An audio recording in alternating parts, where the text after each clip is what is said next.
Folks, welcome to an all-new So Bad It's Good. This is your pal Ryan. This is your Friday episode, and we have finally come to the end. This will be the last podcast of So Bad It's Good, and I just wanted to thank everybody out there for supporting me overall. No, it's the last episode of Salt Lake City. It's not even April Fool's. You should have seen your faces. A lot of you were happy, and that's disgusting. I will tell. We are here to celebrate an amazing season 5 of Salt Lake City, banger after banger after banger, and I have to tell you, this might have been my least favorite episode of the entire season, and I think it's only because I was just dealing with anger throughout the entire hour because I knew it was over. I knew it was over, and I can't come to grips with that. I can't accept it. I'm going to be writing Salt Lake City fan fiction for the next couple of months. They better be close to shooting already because you can't let these ladies go you can't let them go too far without a camera in their face. Like, they are primed, they are ready. This is a winning team. I'm including Brittany Bateman in this. This is a winning team. You need to not give them too much space. You can't let them have too much downtime. They are ready to go. So yeah, this is our final episode of Salt Lake. But what a ride it's been. It has been one of my favorite seasons to recap since I've started this. Not just of Salt Lake, but of Housewives in general. And, to beat a dead horse, which we like to do here, is that we all didn't expect this season, and that's what made it magnificent. We thought, or at least I thought, and I think a good number of us thought, after last season and the choice not to bring Monica Garcia back, even if you didn't like her, a lot of us thought it was a mistake. And I thought, oh, you're going to bring a bunch of new people in, and then it's going to be this awkward, like, re-entrance. I just didn't really have high hopes for it. And my God, I love to be proven wrong. What a grand slam. And even the ladies that sometimes annoy me, like, I love all of these women. I truly think they all bring something unique. Even Heather, sure, let's give her some flowers. Did you know she has a book? She has 2 of them, actually. So I don't know. There is something bittersweet about talking to you today about this final episode. So we're going to get into that in a second. How are you, by the way? You made it to the end of the week. We're going to keep working over here because it's all we know how to do. We're going to do a Traders recap this weekend. We, always subscribe because you never know when I'm going to drop something. It looks like there's been about 8 or 9 new additions to the Baldoni Lively mess. So I'll probably end up doing another solo episode next week, breaking down all of the week's events. I just don't like to put it into every show because that would drive me crazy, even though it's a really popular topic right now. So I'd rather just have it in one space, and then you can listen to that, and you can have your friends listen to it if they're confused. And we'll go about it that way for the time being because it feels like we're going to be dealing with this for a while. So much in the Bravo realm happened today. Congratulations to Madison LaCroix and her husband. She is pregnant. Madison is pregnant. Spoiler alert. We have that. I'm sure we'll talk more about that on Monday at the Pop Culture Roundup. We also had Demois breaking news that Lindsay Hubbard and the gentleman that she had her baby with, they are no longer together, allegedly. That's from Demois, so I worry about Lindsay. I hope she is okay. Tonight we had Southern Charm and Southern Hospitality back to back. We also had The Traitors. I will not spoil anything, but Tom Sandoval had another great episode. My God, can somebody... I don't know. It is interesting. There is this concept of failing upwards. I'll just leave it at that. I think can you fail upwards? He fails upwards so weirdly, brilliantly, and I don't. It's bizarre, but it was another great episode. So I can't wait to talk about that. We'll be doing an episode just dedicated to the Traders over the weekend with our pal Bergie. And if you think about it, leave us a 5-star review on Apple Podcasts and Spotify.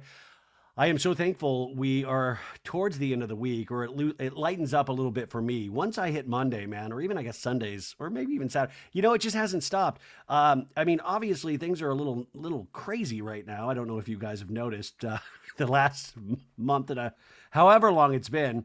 And so I hope these are potentially helping you get through whatever it is we're having to get through right now. Truly some interesting times that we are living in. And but Monday, it's wild. I've talked to so many people, and I was talking to was talking to Betches, and I just said, I love to talk to anybody, and I think some people will just listen for the recaps, or some people hate the recaps and they like the interviews, or some people hate the interviews and just want the Baldoni Lively stuff. So it's interesting, but I try to put out enough stuff so you can pick and choose whatever you like. Of course, we want you here every day, but there's no need for that. You're busy people. Totally get it. But also, I think there is just this curiosity that I have that that's really strengthened once I started podcasting, is that I am not comfortable in my everyday life, but I am comfortable here. And it gives I've always said this microphone gives you some sort of weird power, not in the sense power over anybody, but like it is this weird, I'm obsessed with the show Severance right now. It's a severance. I'm severed from my outside body. And it's this person that I love having conversations with people, anybody. I love, God, I've gotten the opportunity to talk to so many amazing people, and there are just so many more people now that I want to talk to, or so many more people that we have the opportunity to speak to now.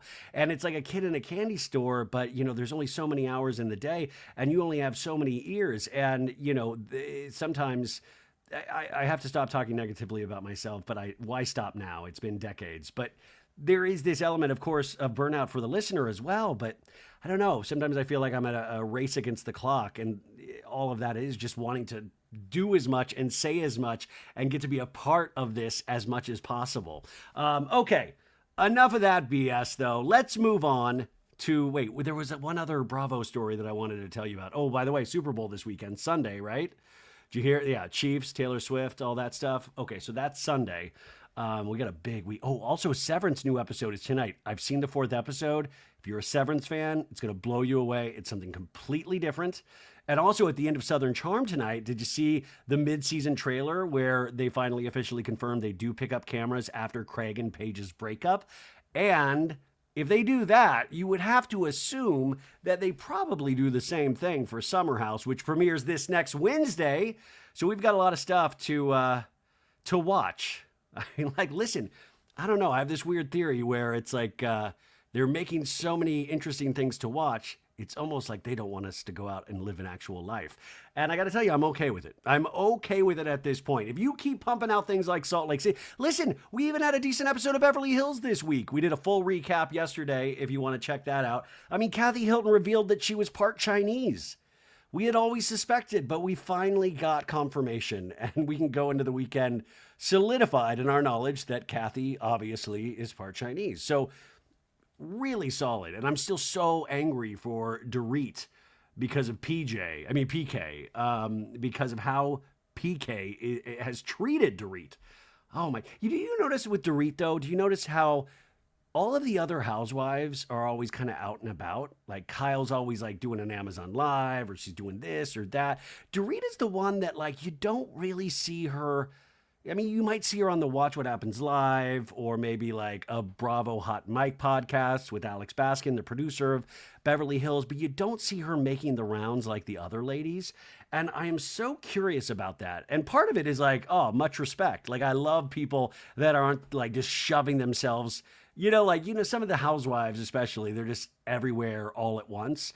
And there's something kind of mysterious about Doute. Maybe I'm giving her too much credit, but there's like a mysteriousness that I kind of appreciate of like, where is Doute? Is she at the Capri Room at Buca di Beppo? Which, by the way, I think they're closing down, so maybe Doute will move into the Buca di Beppo. She could like renovate that thing, keep the Capri Room open just for visitors, and just live out of that Buca di Beppo in Encino. I think that would be a great idea.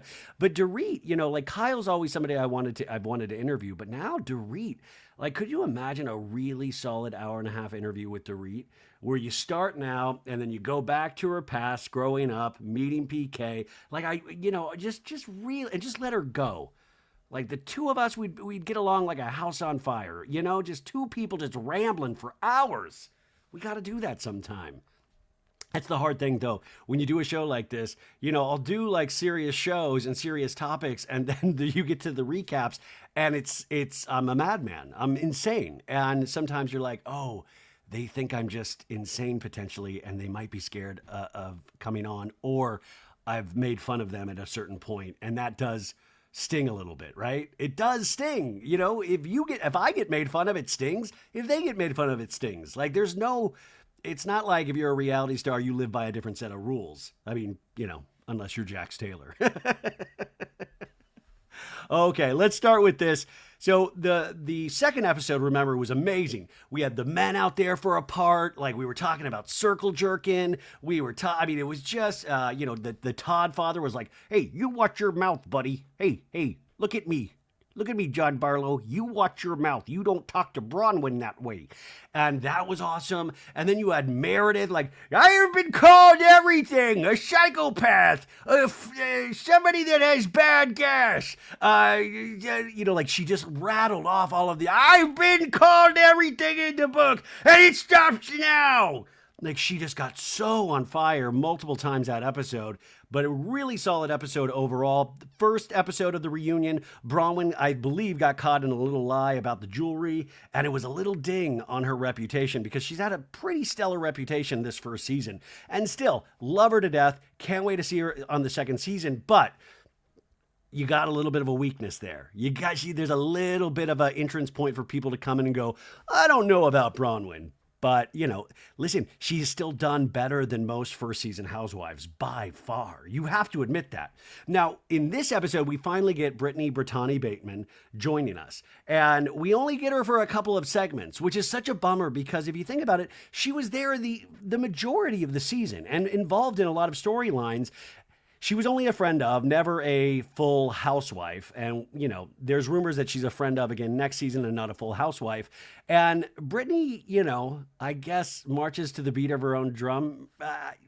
I don't really know how to, I don't know how to describe. How do you describe a rainbow? You know what I'm saying? How do you describe somebody like Brittany? But I could have used a little bit more Brittany. And I was thinking about it because they had the men on the second episode, and it comes out, if you watch the uncensored version on Peacock, which adds 5 extra minutes, and there's just like little lines taken out on this episode, but they're kind of revealing in some ways. And in one of them, they say that Jared Osmond was actually going to come and be a part of the reunion, but then they split up and it didn't happen. And I think if Jared Osmond was there, we would have gotten Brittany Bateman earlier. We would have gotten her on the second episode when all the men came out. So what a missed opportunity.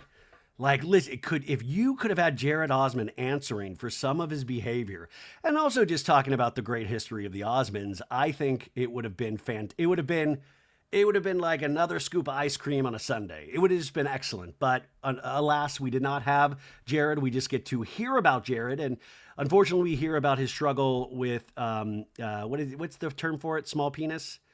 Yeah, we find out that he potentially or allegedly has a small penis, which goes against decades where we thought that the Osmonds were fully packing, like just really huge schlongs. And this was huge news. I'm sure Jared is not having the best week ever.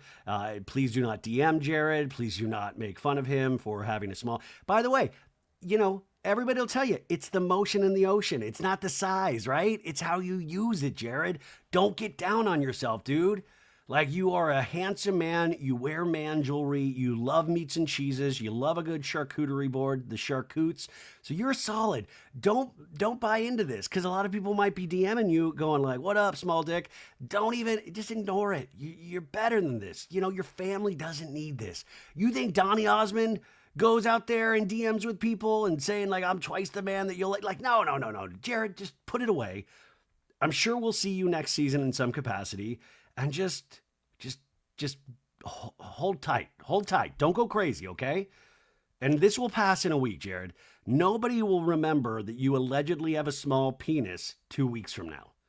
Even if I bring it up 2 weeks from now, people will have forgotten about it, and then they'll remember, but then they'll forget about it again. You know what I'm saying? We started off this episode with Andy's voiceover as we always do.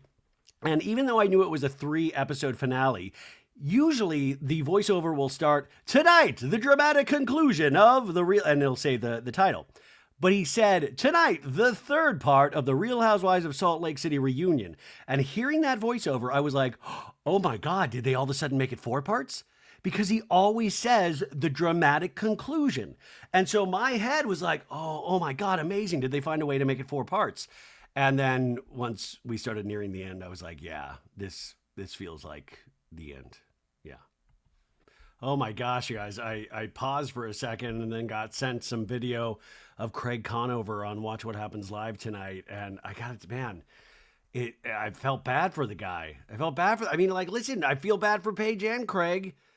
Also, I'm a grown man I don't know either of those people, and I feel bad for both of them. Also, we have to normalize. I mean, even though Craig can, bend the truth and just flat out lie sometimes, we don't have to make, I don't know, maybe this is just me getting older or just being in a weird spot this last couple of months, but like, we don't have to make somebody the villain and somebody the hero. Like, we can feel bad for both people, right? Like, listen, I just want to make fun of everybody. Come on. Let's do it with the Salt Lake City people. So we start off and they are on set. It's on a break. And you see just like how many people work on these shows. There's like makeup artists and hair people. And there's like 30 people surrounding the Housewives. And Andy's like, let's go, guys. We have so much to get through. And Brittany Bateman makes her grand entrance, or she's already there. And she's already like, wait.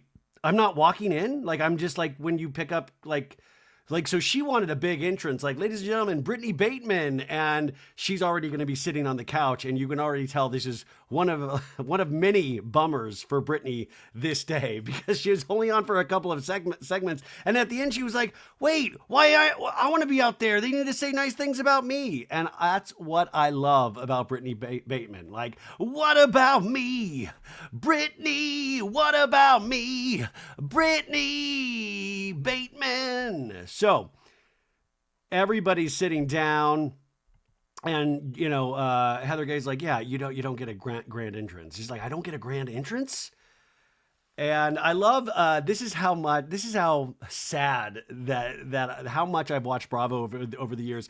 Andy's I think is his stage manager. It's his same stage manager that works Watch What Happens Live, and now I recognize the guy.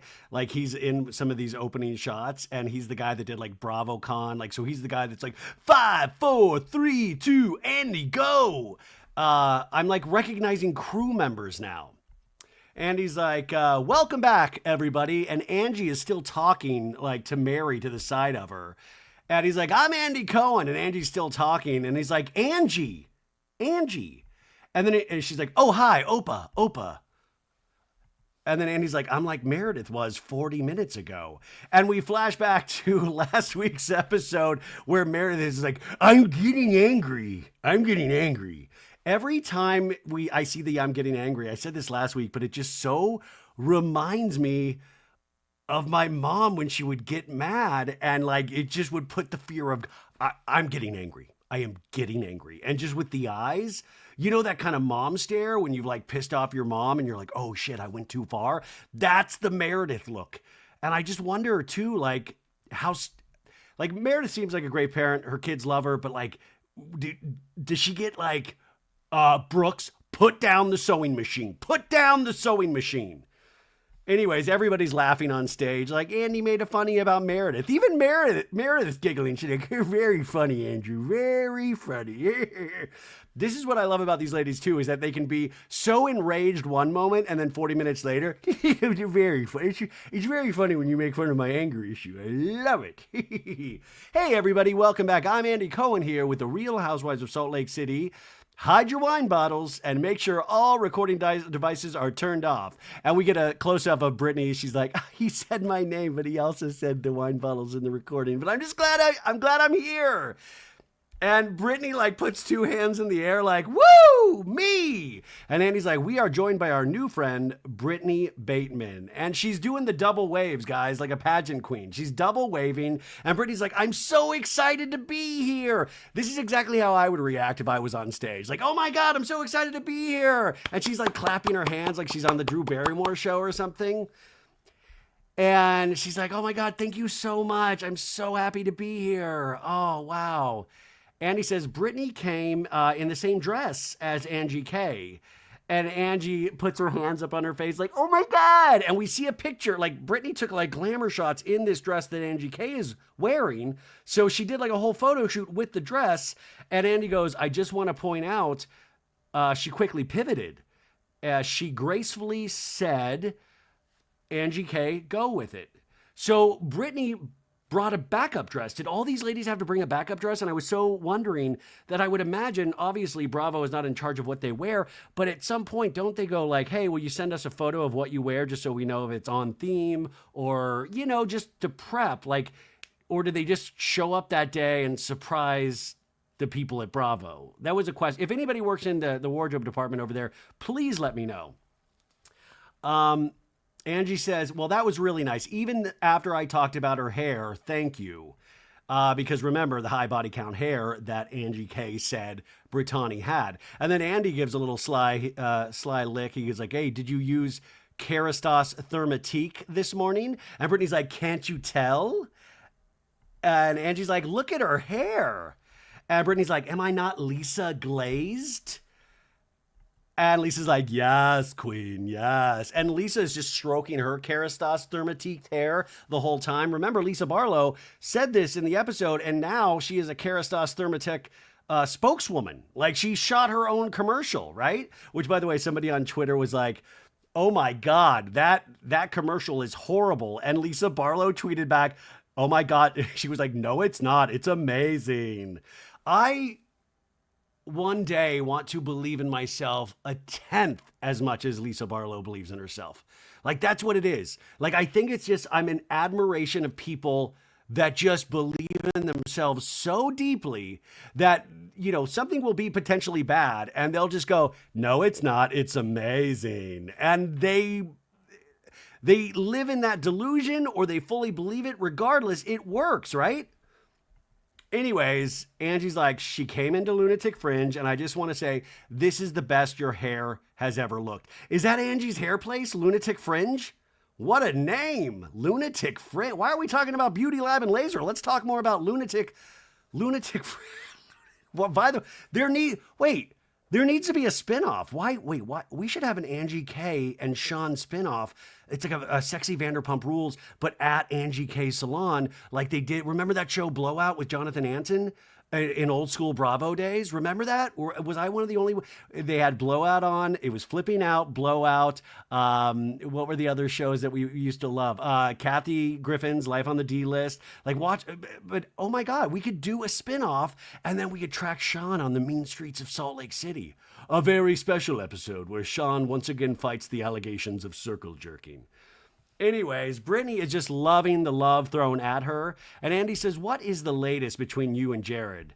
And Brittany's like, we've been broken up since June. Since then, we had a couple of false starts. And Heather's like, I was with you at Cliff and you went with him. So she's saying that they have broken up, and Heather Gay immediately is like, no, that's not true. I was with you at the premiere party. And Whitney's like, yeah, I was with you at the premiere party, and he was there. And we see a picture of Jared and Brittany at the premiere party, and Brittany's like, as friends, we were there as friends. And everybody's like, Jared was there, yeah. And Mary Cosby says to Bronwyn, they were making out. That's what friends do, guys. Friends make out. And Brittany keeps going, yeah, just friends. And Andy's like, he was going to come tonight. And Brittany's like, I know, and he canceled his ticket. And he's like, why? And Brittany's like, because it's just the same old thing. Like, it's like every single time we get back together, he makes these promises that he won't be texting Mary Cosby. No, that he won't be texting other girls who are single. And there's silence for a second. And Brittany goes, and this last time, I found him deleting texts from single girls. Like, he would do what he wants to do, and then Heather tries to throw in a little, hey, was it deleted, or just a deleted? But rim shot, tip your waiters tonight, folks. That's my time. So this Jared Osmond, like, he's out there fishing on the internet, right? And then she caught him deleting the DMs. I mean, this guy loves the DMs. Getting down in the DMs with Jared Osmond. Getting down in the DMs. It's me, Jared. I'd like to invite you for charcuterie. Oh yeah, me and Brittany have been broken up. Do you want to see my meat and cheeses? Anyways, everybody's kind of laughing. And Brittany's like, I wouldn't know, Heather. And he says, Bronwyn, you seem to think the Osmond name had a lot to do with Brittany's attraction to Jared. And we flash back to Bronwyn when they were in Milwaukee this season, which was actually a really great cast trip. And I fear that it was so good that Bravo is going to cheap out on a lot of cast trips from here on out. Like it's like Real Housewives of Beverly Hills travel to Bakersfield, California. We flash back to Bronwyn saying, "Are you in love with him, Brittany, or are you in love with Osmond?" And we come back to the reunion, and Andy says, "And the internet seemed to agree. Do you still feel that way, Bronwyn?" And Bronwyn's like, "I don't know if that's the case, and it probably wasn't super cool of me to insinuate that." Now, we are starting to be able to recognize Bronwyn's moves a little bit more, right? So Bronwyn does this move where she is super cutting and laser-like and pretty dead on. Like, she's really can read people really well. But what she'll then do in a future conversation, she'll be like, "Well, you know, it wasn't great of me, but..." Like, so she'll throw this mini apology in there, which will smooth it out a little bit, and then she'll go kind of deeper into that argument. But she'll start it with, "Well, it wasn't great. It wasn't my best moment, but, you know..." And I think that's a very interesting tactic that Bronwyn uses. Oh, also, folks, I forgot when they asked about Jared and she's like, "We've been broken up." There was a great editor troll note that came up on screen, a chyron that said, "Editor's note, since the reunion, they've gone Instagram official ... again." And that is true because over the holidays, they did go Instagram official. So they're on and off and on and off. And I just hope by the time they're filming again, they are on because we need this mess on our screens. I don't know how to say it any other way. Anyways, Bronwyn says, continuing the conversation we were just talking about, "But my feeling is he wouldn't claim you publicly, Brittany. He was treating you poorly, and everything I know about Jared, he's categorically the worst." And Brittany, they have like a two-shot of Bronwyn's face and Brittany, and Brittany's like, "Yeah," like kind of just shrugs like, "That's my Jared." And Bronwyn's like, "He has said horrific things about me on Twitter." And they show a DM of Jared Osmond, loves the DMs. And Jared's like, "You know, and I realize I'm oversharing a little bit. The fascinating part of Brittany's story is that she adds so much drama for no reason, truly in an attempt to be relevant. If you want to know the truth on our history, I have never walked away from her. I have never broken up with her. I've always been..." And then it cuts off and it's like, "She is so damaged from her past relationships that she makes me out to be the bad guy. I need to date a stable woman." Who is this, to marry Cosby? Who is... By the way, Jared, you don't help. Like, our first photo of you guys together, you would put her in like a Costco like shopping cart. You put her in like a kid, like a baby. And she was like, "We're Instagram official." So Bronwyn also says, "He said horrific things about me on Twitter. He's come for everybody on this show. He has called women treacherous. He called me treacherous." I love the word. "He has called me treacherous, Andrew. He has called me a little bitch on Twitter." And we see one of his tweets, Jared Osmond, at Osmond Jared.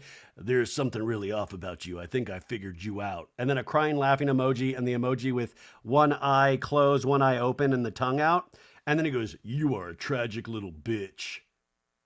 What the... Wait, like, listen, the last I checked in on the Osmonds, I think it was like the 80s, and they were like super Mormon and like pure and right? Like, and now it's like, "You're a little bitch. Hey, this ain't your parents' Osmonds. This is the new 2025 Osmonds. We call women tragic little bitches. Yeah!" And use emojis weirdly. What?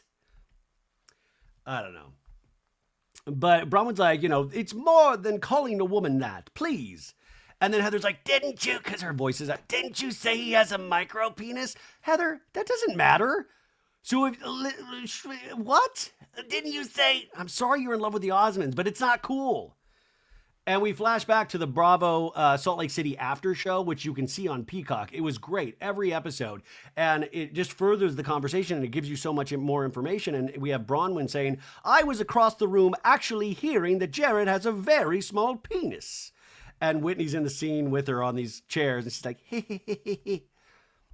And Bronwyn's like, "That's what I was doing when this all happened." And she's talking about the wedding anniversary party, Angie and Sean, and when Lisa and John and Justin got into a fight, and they were asking Bronwyn if she had seen that, and she was like, "No, I was in a conversation where somebody revealed Jared has a small penis."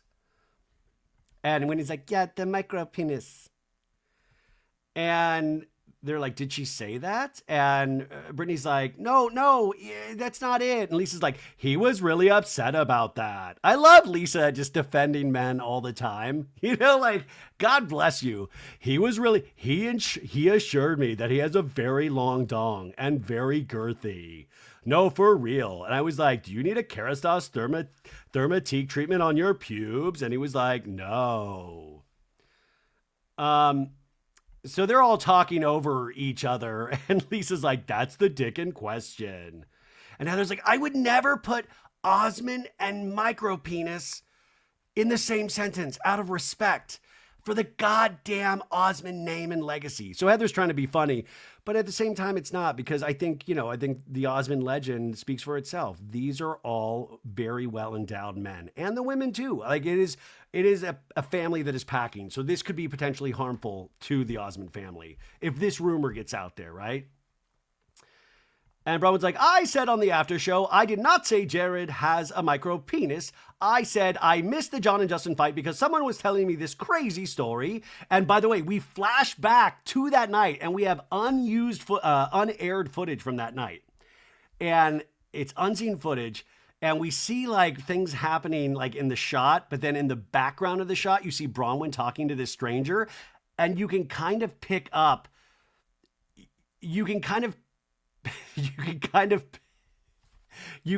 pick up Bronwyn's mic, but like the focus is on Lisa in the foreground, and in the background it's Bronwyn's like, really the smallest, and he's bad to her, and he has a very small wee-wee? Are you kidding me? Anyways, back at the reunion, Bronwyn's like, I was blown away by it. I love that everyone's No, by the way, it doesn't blow me away at all. Like, I saw how Jared dresses. I see come on, man. If that doesn't scream small penis, I don't know what does. And also, it is not Jared's fault if he has a small penis. That's not his fault. You know, just worry about being a great guy and chilling in the DMs. But like, you can't help the size of your penis, right? I'm like, right, you guys? Please tell me, like, right? Bronwyn's like, to which, do you want me to read you what Jared sent me? This is the way that the man you're in love with talks to women. And Brittany's like, no, I actually know, because he told me about it. That's his foreplay. Hey, Brittany, let me read you what I wrote to Bronwyn that's disgusting and piggish, yeah. And Bronwyn's like, oh, so you know. And Brittany's like, well, I said, and Andy goes, well, I don't know. I'd like to hear it. And Mary's like, yeah. And Woody's like, yes, we'd like to hear it. Yes. And Bronwyn's like, the whole thing or just the worst part? And Mary's like, the whole thing, baby. Mary Cosby just killing it this season. And Andy even laughs at Mary going the whole thing. He goes, ha, ha, ha.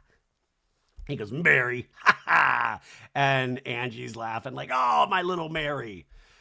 So she starts reading. And it's like, this is what Jared sent her. Honestly, Bronwyn, what the fucking hell is your fucking problem? And Mary's face goes zoinks. It's like wide-eye, like zoinks.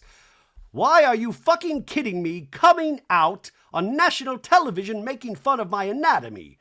You little bitch, do you even understand the backlash I'm getting on social media? I guarantee I am twice the size of any man you've ever been with. I am disgusted by what a low vibrational human you are to disparage me like that, all for the sake of trying to earn your spot on a show.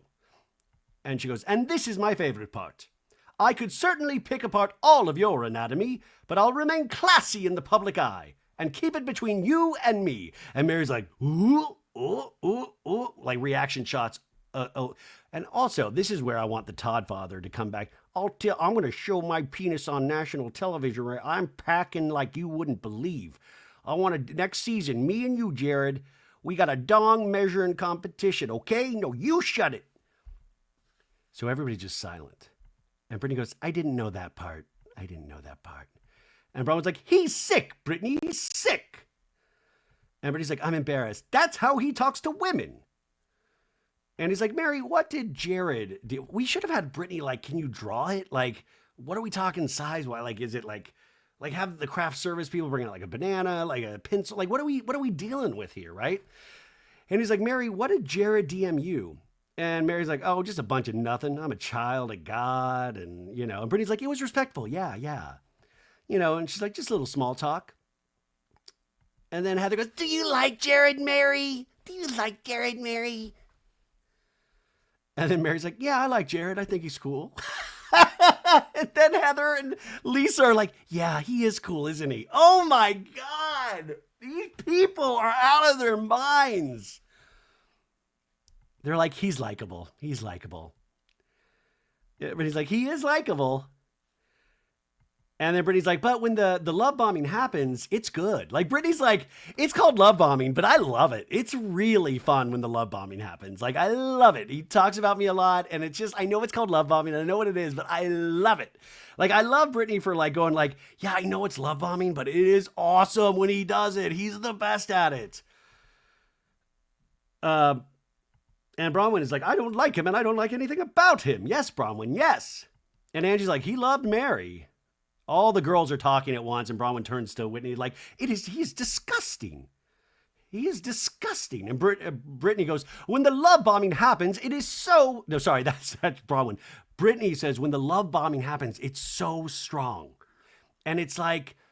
And then Heather goes, they have chemistry too. You can see it. Heather. Okay, let me... I know I've cursed potentially a lot already, but, just in case I haven't, get the kids out of wherever you're listening. Get them out of the car, stop wherever you're listening to this. If there's kids, get them out. What the fuck? Like, come on, man. This is where we lose it lately. Like, we can't even agree on little things. Like, come on, man.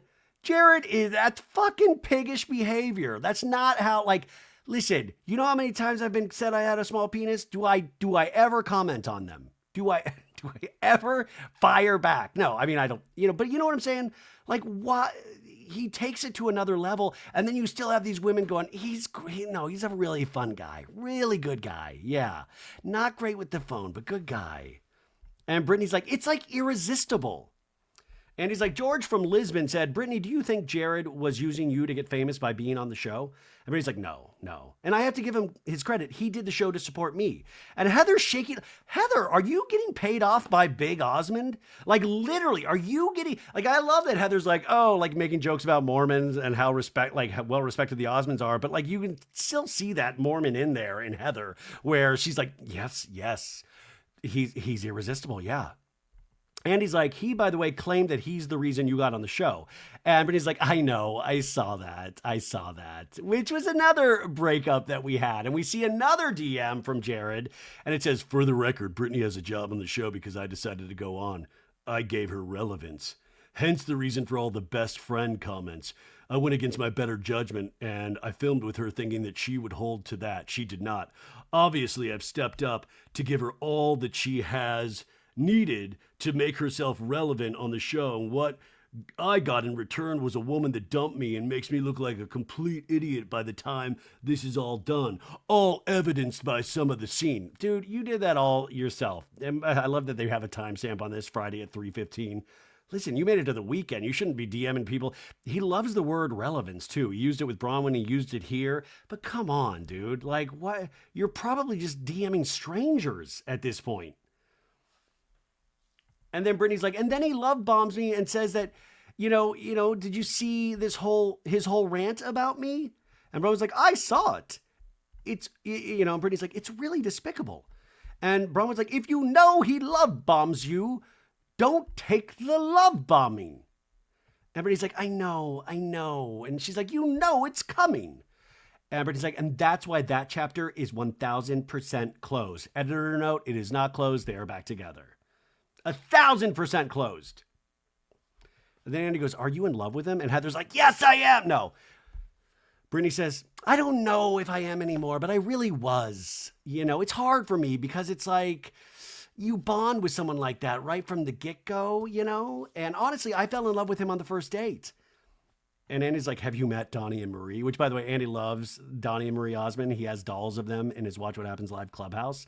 And Brittany's like, yes. And Andy's like, both? And she's like, no, not Marie. I was singing in church and Donnie is in my stake. And like, he lives like a block away. And Heather's trying to explain more. A stake is like, it's part of the church. Heather, we got it.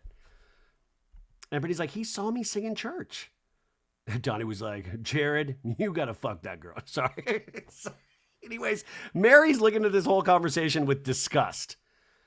And when he's like, do you know that my dad did all of their hair? And Brittany's like, I remember you saying that. And Andy's having a conniption. He's like, no way. And when he's like, my dad was their glam squad.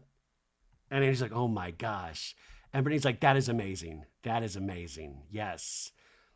This reunion is off the rails. And Brittany's like, so to answer your question, I just couldn't get on the same page with him, pun intended, in his playbook. I just couldn't be okay with him texting single girls. And out of all my complaints, that was the biggest, easiest thing I feel like it would have been for him to fix. Just like cut it out, right? Cut it out.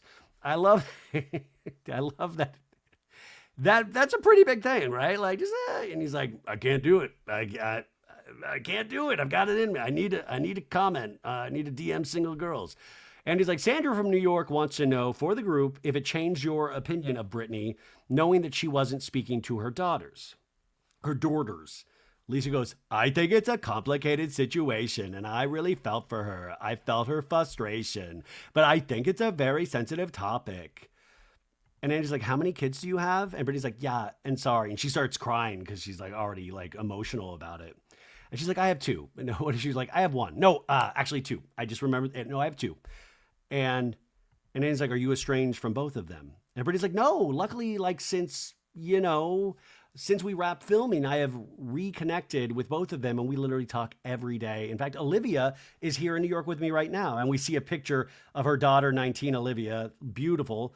She's like, I can't even begin to describe being estranged from your kids. And she's crying.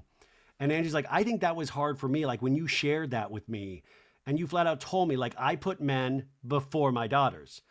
And that was hard for me to hear that. And remember, Angie, because her mom left her early, that is probably, eats away at that kind of issue for Angie as well. But, that's a wild thing to admit, is that I let men come before my daughters.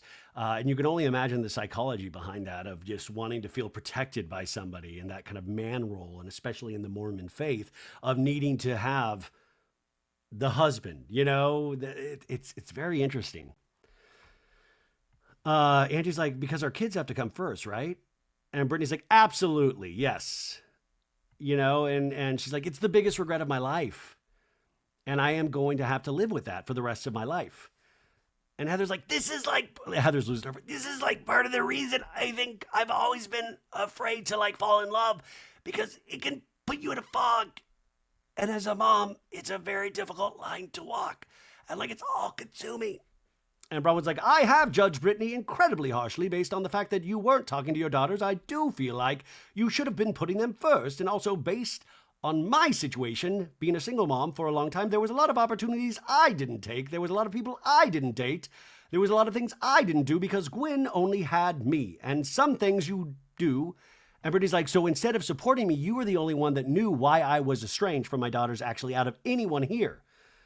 And Bronwyn's like, I did not. And Brittany's like, no, you had a personal connection. So why did you meddle in that? And I'm like, what are they talking about here? And Brittany's like, why did you pour gasoline on that fire, Bronwyn? Actually caused them to block me, she says. And Bronwyn's like, I didn't meddle in that. She's like, yeah, they blocked me and then ghosted me. And everybody like whips their head to Bronwyn. And Bronwyn's like, I know you want to blame me for that. And Brittany, so you didn't do that? I've actually never spoken directly to either of your daughters. And Brittany's like, oh, I know that. But we both have. And Brittany's like, you use little flying monkeys. And I'm like, oh my God, is this like a Wicked tie-in of some sort? So she's saying she had little monkeys, like, do it for her. And Bronwyn's like, I actually don't. And Brittany's like, really? You didn't talk to your friends about me and give them all kinds of shit about me? And Bronwyn's like, they said to me, Brittany is going on the show with you, and I'd be very careful, Bronwyn. They have a tricky relationship, and the girls do not want to be talked about on the show. And Brittany's like, oh, it was way more complicated than that, Bronwyn. And Heather's like, but you called her chaotic. And then Brittany's like, you use your flying monkeys like a wicked witch. Like, you could tell Brittany is like super into Wicked, because she always does like TikToks as like singing Wicked. She's a great singer. And Bronwyn's like, I am not responsible for what somebody else said to your daughters. And Brittany's like, oh, you absolutely are. And Andy's like, I don't understand. What did Bronwyn tell your daughters to make them not speak to you? And Brittany's like, as innocuous as Brittany's never done Broadway. Brittany's making everyone call her Brittany. And I was like, oh my God, I call her Brittany. And I'm like, more people than just me do that? But also, that's how she spells her name. So it's like Brittany. Like, it's not a big deal. Anyways, Brittany's like, Braun would say, I never said any of that about your daughters. And Lisa goes, you did say she never did Broadway. That was on the after show. And Braun was like, I didn't say it to her daughters. And Lisa's like, you said it to me. And Andy's like, let Brittany speak. What about me? And Brittany's like, this is when they actually were so alarmed, her friends, to be caretakers of my precious babies, sat them down and said, listen, your mom is telling these women that you're jealous of her, and that's why you're not talking to her, that you broke up her happy marriage to husband number 2, and it's all your fault. And Braun was just shaking her head. And Andy's like, so she is the reason you're estranged from your daughters? And Brittany's like, for 6 months. And Andy's like, but weren't you already estranged from your daughters before? And Braun was like, yeah, before I met you, Brittany. And then Braun was like, this is ludicrous. Ludicrous. And Brittany's like, well, it was touch and go. And Andy goes, well, when you were cast on the show, you were already estranged from their kids. And Brittany's like, it was touch and go. It was touch and go. Olivia. And Andy's like, well, how was that Braun's fault? And Braun was like, yes, how is this my fault? And Brittany's like, because you passed information to my daughters through your friends. And Andy's like, but you were already, your daughter wouldn't film with us. Your whole meeting with casting was about how you weren't speaking with your daughters. And then we flash back to Brittany's casting tape where she says, I have 2 kids. I have 2 girls. Neither of them are really talking to me right now. And she kind of goes, there's a lot of drama. So she's like auditioning. There's a lot of drama there. But like Andy's point is Bronwyn might have added some fuel to this, but like it was already part of the reason why they cast her on the show. And it had nothing to do with Bronwyn, right? So Brittany here is like trying to make it like, no, it's about this, when it's like, this was your thing all along. Brittany's like, I wouldn't say not speaking with. It was how we were touch and go, and it was rocky. And he's like, but it sounds like you're hanging it all on Bronwyn. And Brittany's like, well, I'm hanging those 3 months on Bronwyn. Yes, it is Bronwyn's fault. And Whitney's like, I don't think that's fair, Britt. And Brittany's like, you can deny it all you want, but it is your fault, and you know it. And I think that you've got some things to pay for. And Mary Cosby makes a face like, you know, that face when your like tummy hurts. Ugh. And Bronwyn's just shaking her head. Angie kind of like, where am I? Andy says, we're going to take a break and we'll be right back. Break time. Back from break, and Andy says like, oh, this season we had like a bat mitzvah, high body count hair, slut shaming at the bat mitzvah. And we see all of these, you know, the bringing wine to Brittany's house that Angie did. So we see all these clips, and we start ending at Meredith's bat mitzvah where she's like, security, please escort her and her husband out. I don't like people who slut shame. And Angie's like, what a fucking classless bitch. Andy's like, Meredith, I loved your bat mitzvah. Thank you. It was so exciting to watch. Thank you. It was really beautiful. And then Mary's like, except the part that she put Angie out. And Meredith looks at Mary. And Andy's like, well, I loved you trying to find the entrance, Mary. And Mary's like, woo, me? And we see Mary. Remember when Mary was late? And then she was like just peeking in the windows as Meredith was getting actually bat mitzvah. She's like, peekaboo, where am I? Like, it was wild. And Mary's like, I had a lot of doors, Andy, and a lot of windows. And Andy's like, Bruce from Portland said, you said on the after show, it's not Angie's responsibility to keep up Brittany's facade of being the perfect Mormon. And we flash back to the after show where Heather's like, the truth is like, how would Angie know that the wine was inappropriate for Brittany's version of Mormonism because Brittany does drink? And Andy said at the reunion, I think you said that in response to Angie to bringing wine to the prayer night. Could you elaborate on that? Heather, queen of the Mormons, that isn't a Mormon. I got it. Anyway, she's like, yeah, I mean, Brittany's living a double life. And Brittany's like, I'm not though. I'm not though. She's an active Mormon. And to be an active Mormon and not get kicked out of the church, you can't have sex and you can't drink. And you're doing both. And Brittany's like, that's not true. And then Lisa's like, I own a tequila brand. Lisa's like, I own a tequila brand. And Lisa's like, the bottle of wine makes it public. And they're all saying like, that's nonsense. And Andy's like, what's nonsense? And Bronwyn's like, I also grew up Mormon. Remember, Bronwyn got excommunicated because she got pregnant at BYU, right? She goes, I also grew up Mormon. I was Mormon my whole life. I mean, I know everybody gets to do what they want to do, but I agree with Heather. If you want to look like you're in good standing with the church, if you want to be accepted culturally, you should not be drinking and having premarital sex. And Lisa goes, Brittany, I'm on your side with this 100%. Yeah, Vita Tequila. And then he goes, were you being shady, Angie? And Angie's like, no. The first time And Brittany's like, Brittany's like, Angie, you told me that day at lunch that you grew up as Mormon as anyone. And she's like, I did, which is why I asked in the first place. And Angie's like, you're from Provo, but you're not a Mormon that I grew up with, Brittany. And Brittany's like, you don't really understand culturally, Angie. And Angie's like, you're not a true Mormon. I grew up with Mormons the way Heather was raised. I love when we compete over religion. I grew up with some real Mormons, some real salt of the earth Mormons, like Heather. And Lisa's like, you shouldn't say who's a true Mormon and who's not.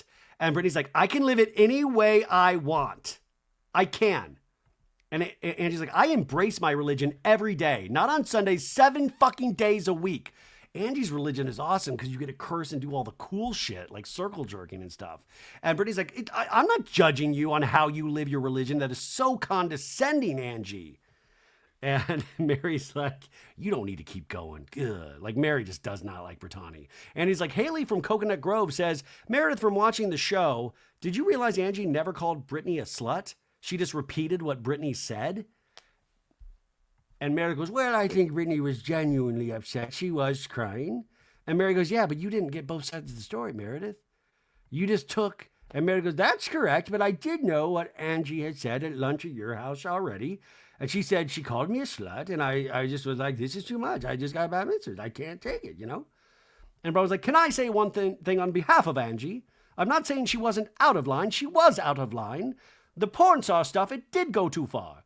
I will say there are lots of examples, Brittany, of you saying something to all of us, and when we say it back to you, you don't like the way it sounds. You can't say something and then not look like it when somebody mirrors it back to you, you know? And Brittany's like, I think sometimes I say things and I don't know how they're coming out of my mouth. Oh my God, same, girl, same. And Braun was like, you can't say I like to drink wine and be mad when someone buys you a bottle of wine. And it's just silence. But Bronwyn nails it. Like, yeah, you can't. Like, you can't literally drink wine and then somebody brings you a bottle of wine and like, how dare you?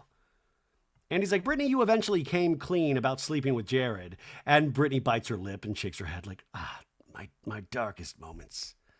And he's like, how did it feel to have the other women rally around you? And we see that scene of her admitting.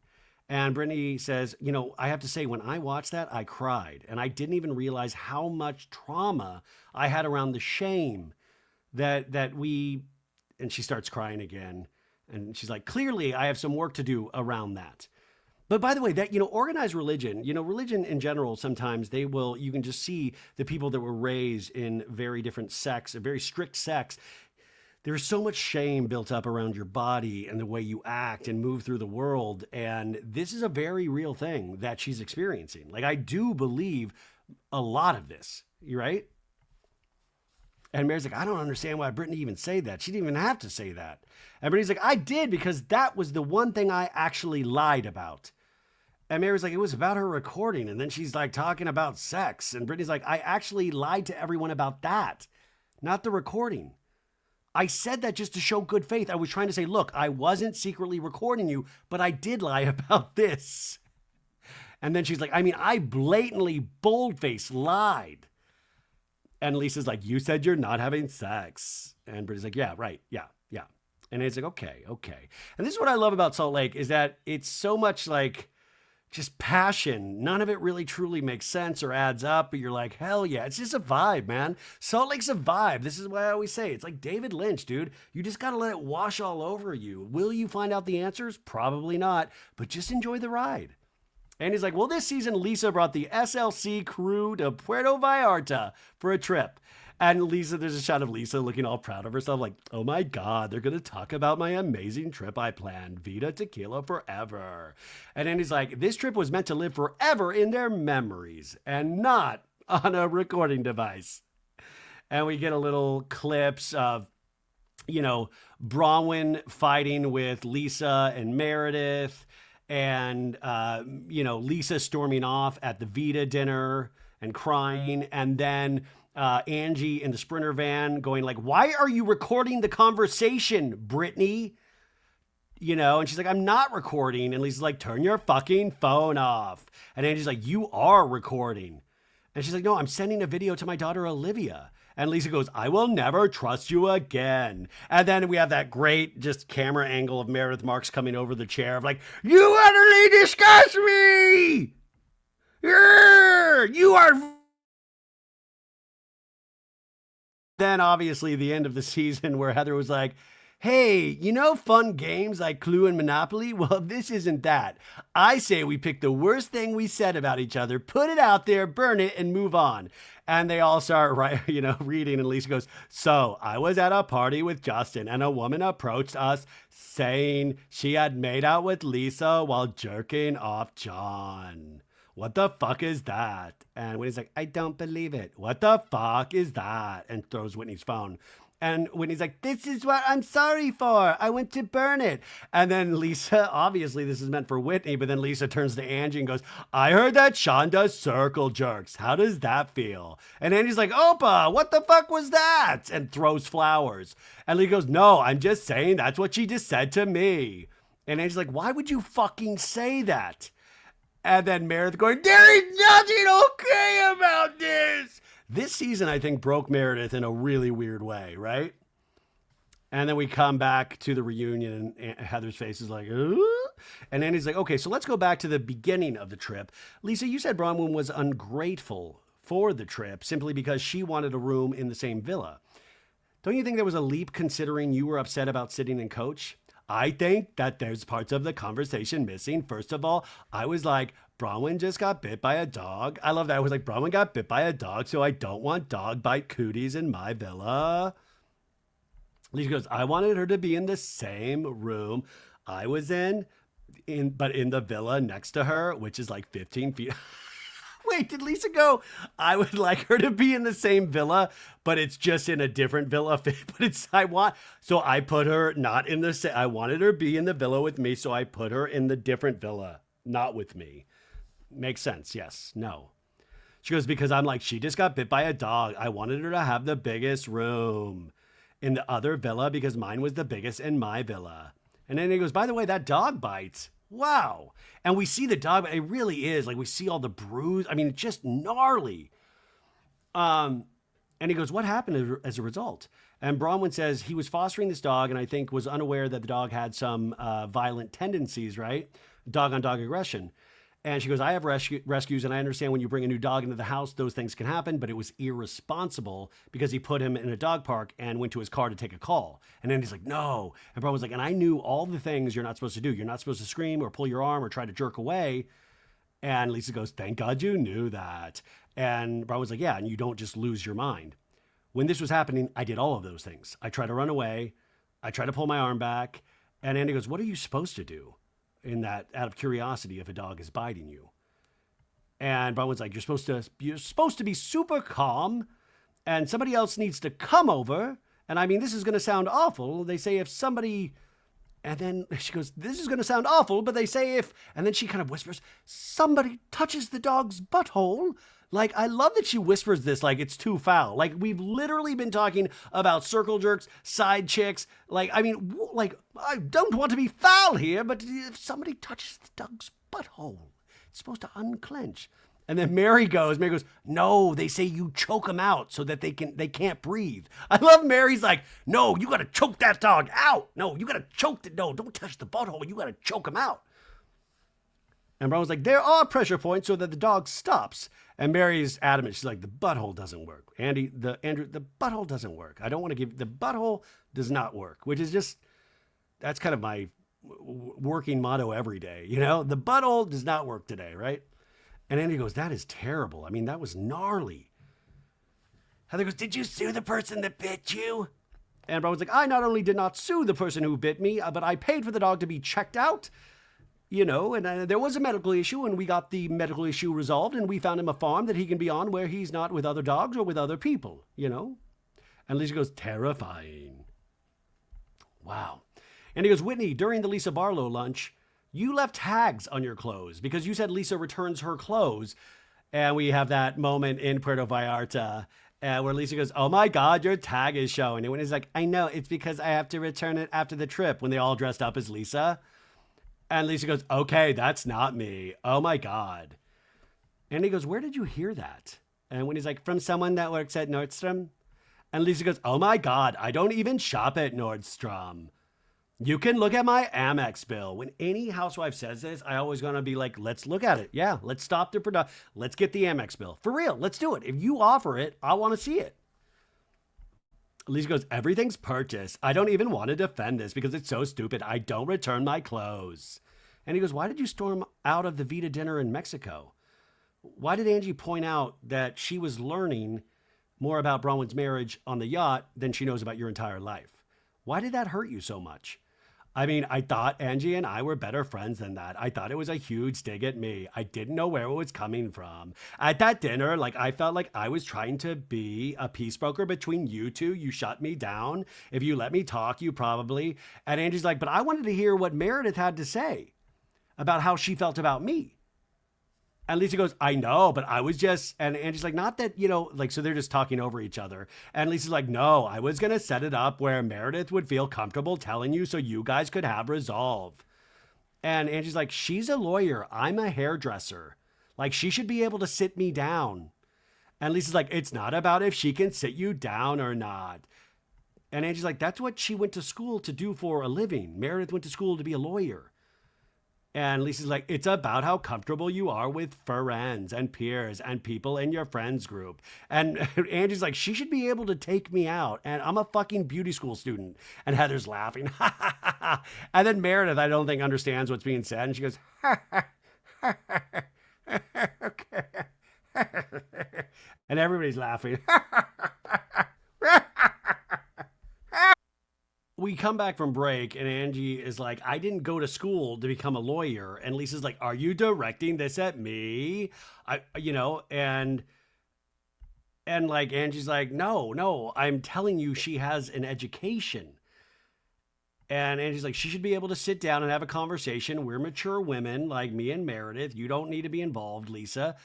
And Lisa goes, let's stick between you and me. Meredith is absolved from this right now. And Angie's like, okay, yeah, talk to Lisa. And Lisa's like, I was hurt by the fact that you were shutting me down. I was trying to help you and I stated that. And then for you to say that to me when I felt like I told you all my feelings. And Angie's like, she said more than I know about everyone put together, Bronwyn did.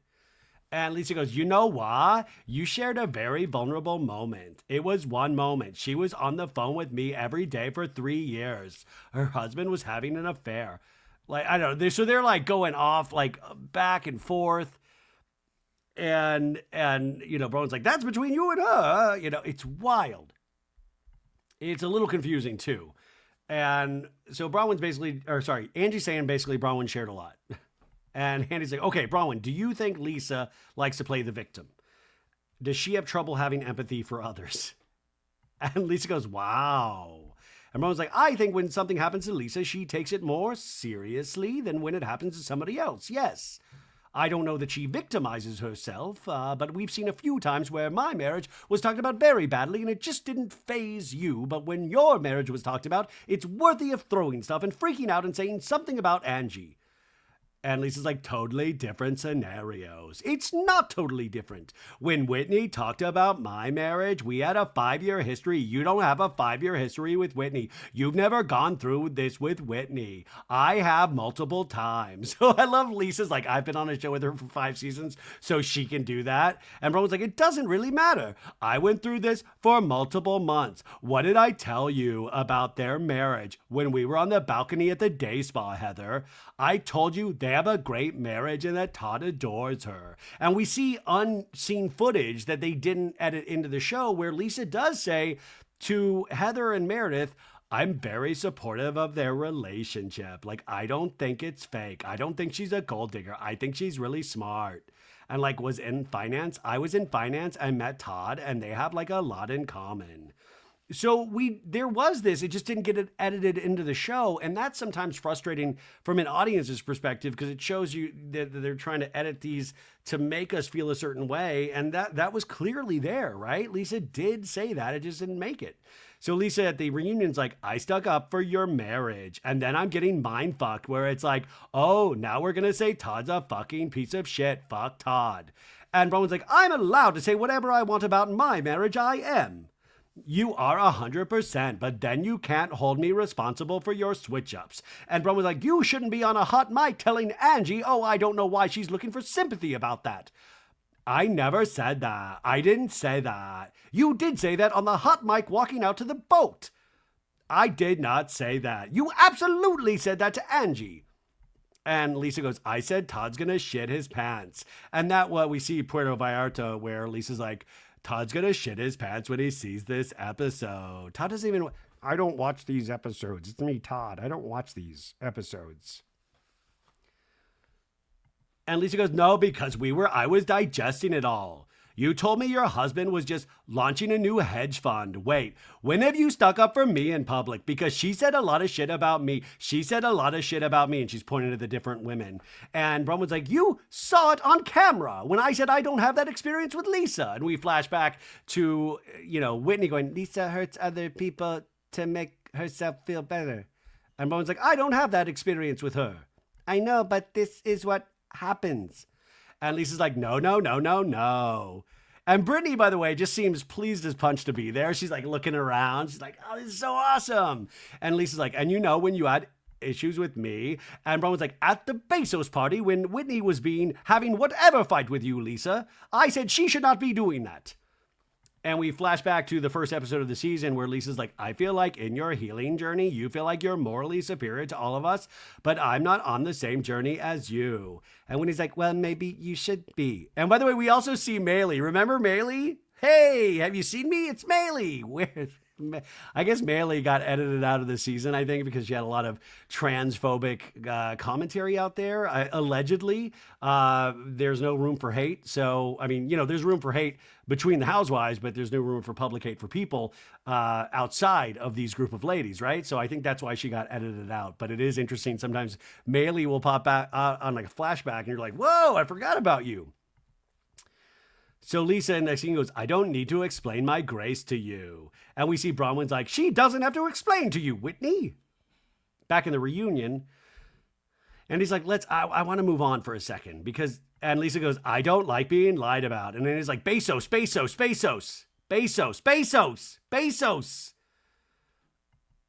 And then Whitney's like, I'm going to take my shoe off and throw it at somebody. And he's like, Brittany. And she's like, me? Okay, good. Brittany, you said Meredith was crying and throwing up. Why didn't you talk to her about it first? And Brittany's like, I did. And then he's like, instead of telling everyone in the group. Meredith goes, she did. And I told her it wasn't true. And then proceeded to tell them that it was. And Brittany goes, I'm sorry. The sound of someone throwing up is indistinguishable. I don't want to out you, Meredith, but I literally woke up from a dead sleep to sounds of someone throwing up. And when you have that, when you have that, like when you're out of a sleep and Meredith's like, Brittany, you're a liar. And Brittany goes, shh, I am talking. And Meredith goes, I don't care. And Brittany goes, I let you talk. And Meredith goes, I am not going to let you spread lies about me. I've had enough of them. And Brittany's like, do you think I'm insinuating you have an eating disorder? Because I am not. I don't care what you're insinuating. You're lying and I'm not going to allow it. I've had enough of the lies. We are finished. And then she even raises her, you do not know. Were you in my room? And Brittany's pointing at Whitney and Whitney's like, don't pull me into this. Brittany's like, no, I'm saying that was my truth. Were you in my room? Answer me. Were you? Everybody's like, no, I wasn't in it. That was my truth. And everybody's kind of laughing and like, whoa. And Meredith's like, you are a liar. You are a liar. I don't care to discuss it any further. You are a liar. So she's doing that thing where she's just getting angrier and louder to try to get away from it. And then he's like, did she accuse you of having an eating disorder? And Lisa goes, it got back to her that it was that way. It got back to her that way. And he's like, you can throw up. You could have the flu. And Brittany's like, I had an eating disorder growing up. I would never. And Meredith rolls her eyes. And Lisa goes, she didn't ever. She goes to Meredith. She goes, she didn't ever have one. Like, trust me, Meredith never had one. But it almost seems like, no, look at her. She never had one. It's a weird way Lisa says this. And Brittany's like, I never insinuated to throw it out there like it's some kind of shade. Are you kidding me? And Andy's like, Brittany, speaking of double talk. And here's the thing. I'm so curious now about the throw up thing because Meredith is so like fired up about it where I'm like, by the way, everybody was like drinking and all that. Like sometimes you're going to throw up, right? Like I didn't take, when it first came up on the show, I didn't take it as an ED thing at all. I took it as, oh, she must have had like been overserved. That's how I took it. But Meredith is just really livid about this. Andy says, you gave several different explanations, Brittany, as to why you were recording the women in the Sprinter van. And Lisa goes, four reasons. And he goes, you were sending a video to Olivia, your daughter. You were filming the scenery. And Brittany goes, that was true. Yes, that was true. And then Andy's like, you were saving the video for later. And Brittany's like, I did. Yes, I was. And then he goes, which is the truth? And Brittany goes, it's all different parts of the same truth. And Lisa goes, wait, there's one more. And Andy goes, what was the fourth? And Lisa goes, I can't remember, but they aired it. And Brittany was like, she was congratulating her on the math test. And Brittany goes, yes, I was. That was my first thought. Yes. I was trying to take a selfie for Libby to send to her later. And I had the camera turned around backwards. I turned it forwards. And by then Angie was like all over me by that time. And Andy goes, who here believes any of those excuses? And Brittany was like, absolute zero. And Brittany's like, excuses that it was like 2 seconds forward, turning the camera around about 5 seconds. And Andy's like, no. And Brittany's like, yes, it was. And Lisa goes, it's embarrassing. And Heather goes, she was recording us to make fun of us. And Andy goes, Brittany, they can't edit something longer. Because remember, the editors like timed it out and it was like a long period of time. And everybody's like, I watched it. Everybody's saying, yeah, I watched it. And we have a flashback to all of this with the timestamps, 14 seconds, 23 seconds, 24 seconds. And Brittany's like, I don't. And Heather goes, Brittany, it's okay. It's crazy. And Lisa goes, Brittany, who cares? And just say you did it. And Andy's like, may I say the obvious reason that you all freaked out is because of what you have been through. And Lisa goes, yeah, exactly. And Brittany goes, yeah, but it was abusive and I'm still recovering from that. I'm not kidding. I'm traumatized. And Mary's like, okay, yeah, whatever. And then Mary goes, it happened. It's done. Hopefully you are too. Damn. It's done. Move on. It's done. Hopefully you are too. Damn, Mary. You got to be, when people say comments like that, it just really makes it that much more obvious that she'll be back for another season, just to annoy people, just to annoy the cast members, right? And he says they're still recovering. Everyone's recovering from trauma. We're all recovering from trauma, right? And he goes, Mary, why did it bother you that Angie chased after Brittany at the Lisa Barlow lunch? You claimed Angie knows how you feel about Brittany. How do you feel about Brittany? And Brittany goes, I didn't know how you felt about me, Mary. For the record, I really like you. Sorry you don't like me. And Mary goes, I just don't think you're honest about anything. And you don't take accountability.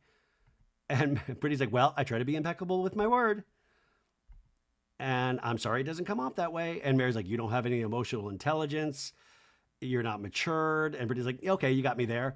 And and she's like, yeah, I do have some maturity issues. And Mary's like, you're just a little bit lopsided for me. And I have enough going on in my life. I don't need another train wreck. Oof. And Brittany's like, oh man. And he goes, Mary, you felt betrayed by Angie going to comfort her. And Mary's like, yeah, I did. And I felt like Angie was being fake, running after her. And it made me mad. Pause. And he goes, I was so happy that you two shared that emotional moment, Angie and Lisa. It was quite touching. You connected on issues that you both feel of abandonment. Do you think God truly brought you together? And Mary's like, I do. I think God does a lot of the casting for Real Housewives of Salt Lake City. Like, by the way, God's like, guy, bravo, get ready, because I've got two people that I am putting together that you are gonna love. Like, but Mary's like, I do. I think God brings everybody in my life. I met Mary at that Kathy Hilton holiday party. Do you think God let me meet Mary for what? Because it did make me very happy to meet Mary Cosby. So I'm like, maybe God did that for me because he knew like I needed a little bit of encouragement. I don't know. Anyways. And he's like, yeah. And then he's like, Meredith, you recently said in an interview, Rawr! No, you recently said in an interview that you talked to Jen Shah from prison. What was that conversation like? It was very brief. She just wanted me to put some money on her books so she could get some snacky food. No, she was like, it was very brief. She called me. Well, obviously I can't call her. And she asked for a shiv and for me to dig a hole near the prison that she could climb out of, like Shawshank Redemption. No. And then Whitney goes, how is that any worse than me talking to Monica? And Meredith goes, well, I didn't seek Jen out to dig dirt on my friends. Jen called me from prison. I didn't dig dirt. I was looking for a receipt.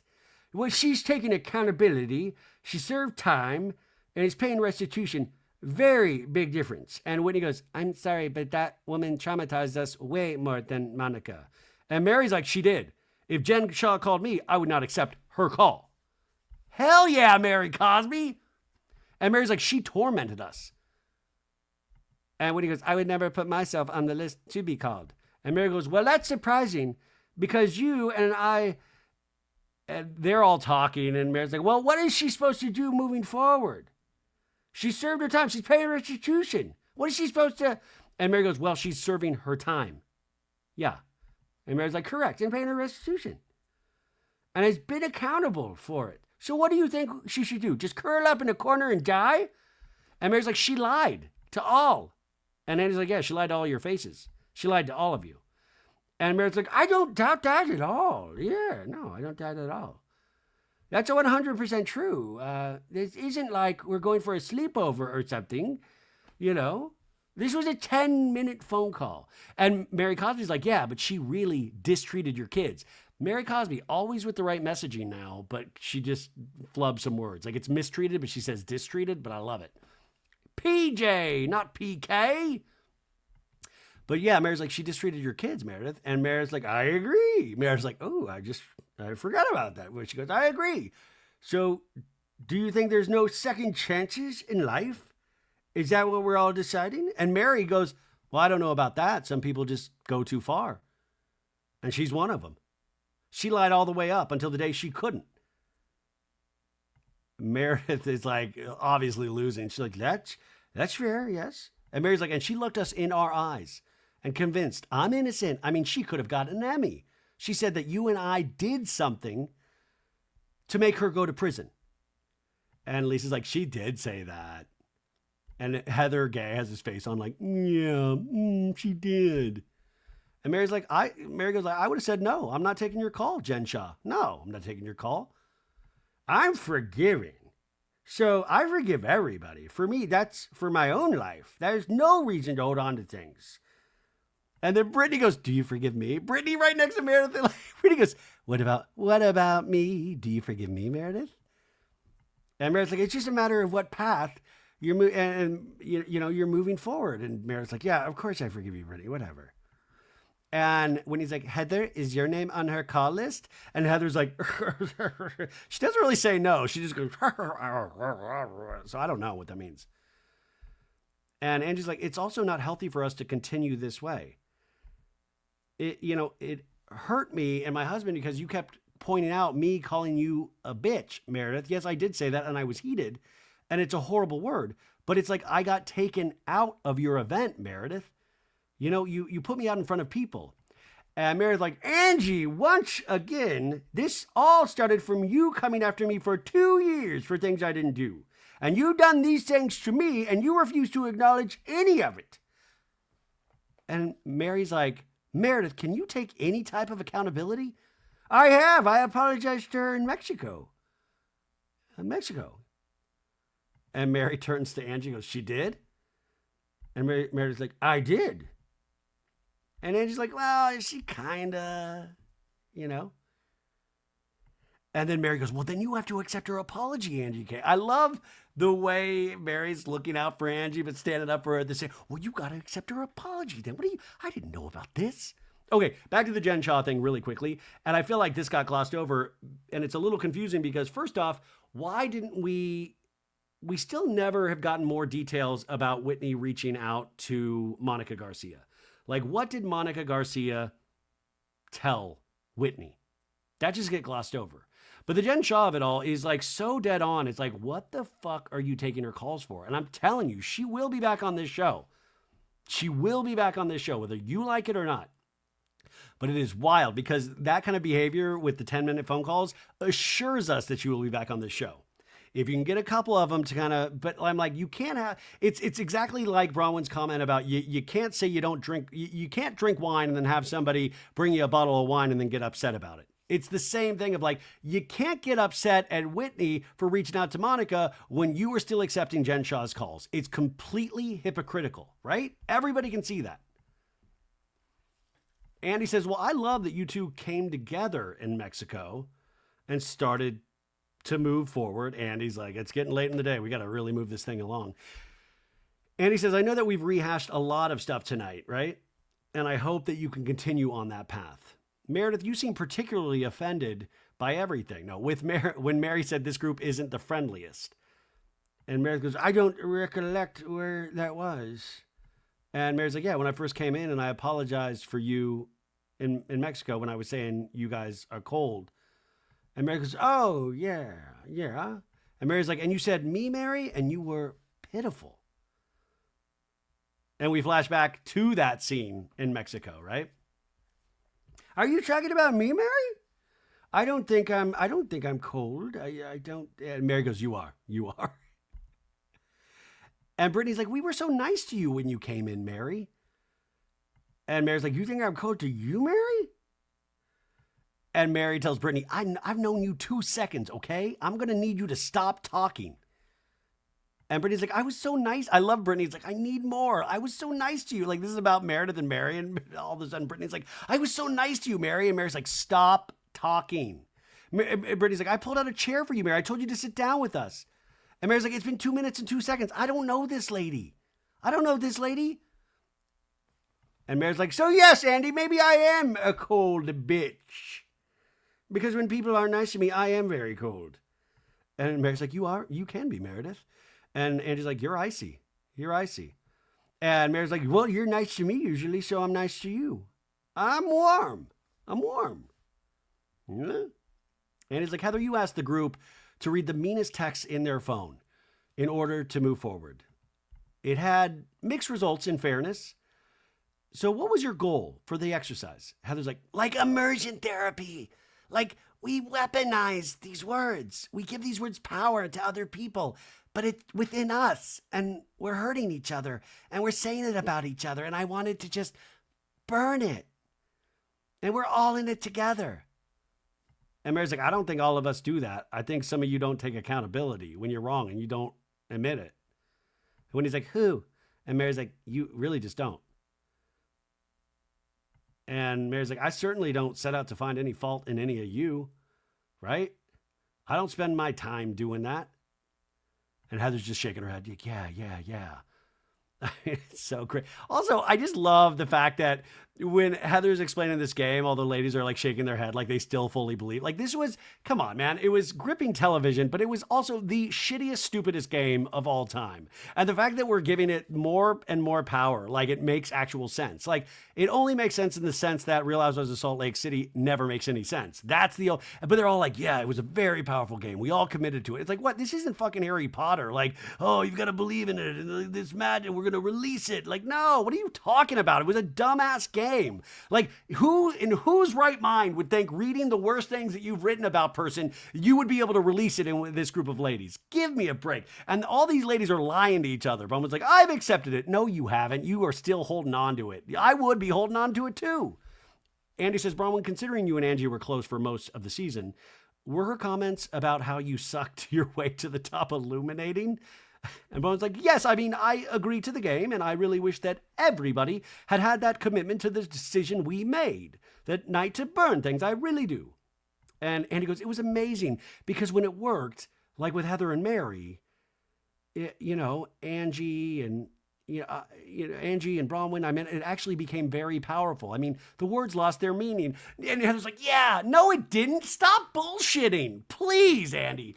Like, it worked in the sense that it was like, oh, come on, stop it. Just stop it. And Heather's like, yeah, when you say it and you realize with everything you have, with everything we love, this is just bullshit, It's just stupid and trite. No, the game is stupid and trite. Sorry, I'm fired up now. Andy goes, so Lisa, Whitney brought up a rumor that someone brought her about you and John, bringing a third party into your bedroom. Where do you two go from there? And Lisa goes, well, listen, here's the thing. And when he's like, are we going to burn it or not? Are we going to burn it or not? Because I burned, And Andy's like, you promised to never call her a liar. And when he's like, Lisa, listen to me, please. I burned the most horrific thing, hearing it from Heather. And Lisa goes, I don't have to do what everybody else does. I'm God's favorite. And when he goes, it was cathartic. It actually validated what I knew that she thought in the drift of our friendship. And when we were able to stare each other in the eyes and burn it, it started filling in those trenches. Oh, give me a fuck. It started filling in fill in these trenches. Are you kidding me? You could not burn the fact that I am sorry that I have talked about your marriage.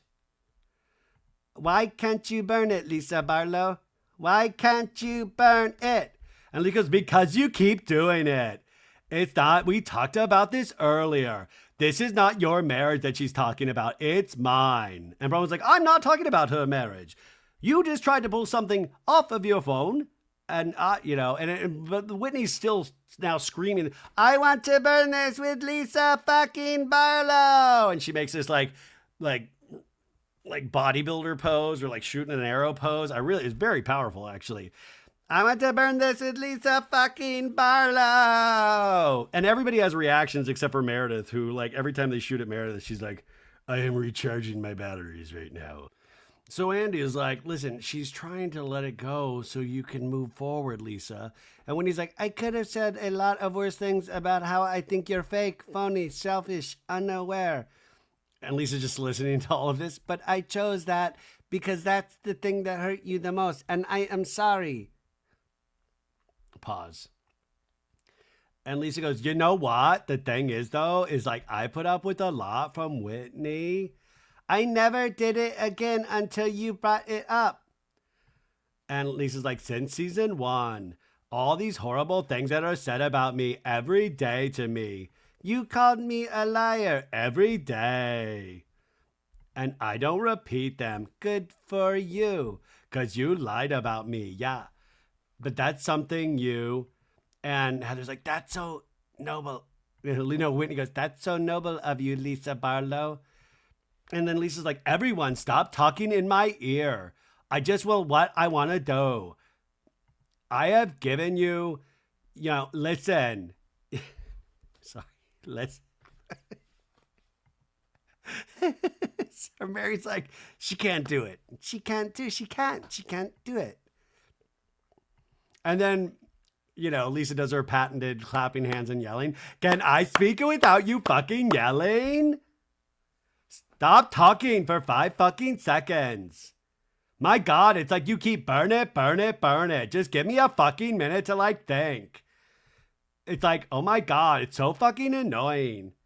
I have been through a lot with every single person here, which I was waiting for Brittany to be like, me too. Now Lisa's reverted to the tears. You guys have fucked me over so many times that it's hard to be vulnerable. It's hard to be myself. I am one of 6 kids. I disappeared in my family. I could have been trafficked and my parents wouldn't have noticed. And they have a shot of Mary going, what? What? That's intense. And she's crying. She's like, I protect myself all the time. And when people fuck with John, Jack, and Henry, you burn something that you can never get back. I have always said I have a soft spot for you, Whitney. I show you grace all the time. I'm not fake. Lisa, I am not fake. I am an honest, good friend to everybody here. And Whitney's like, we burned this years ago. No, I'm so sick of people saying Lisa only cares about herself. I care about every single person. And I put other people's needs before myself. Who's going to tell her? No, listen, I totally appreciate what she says about her family. Like, yeah, I mean, if you, yeah, like there's a world in which I could believe that. And, if you go after one of them, it's game over. But we've seen Lisa for 5 seasons, right? And then Lisa's like, Bronwyn, why are you shaking your head? And Bronwyn's like, because you just tried to pull something out of your phone to burn me, even though we all agreed months ago to stop fucking doing this to each other. She's talking about the jewelry, right? And Lisa's like, okay, you're gonna turn it on that. Talk to Emma. It's between you and Emma. That's the jewelry person. And Bronwyn's like, but you just tried to embarrass me on this stage.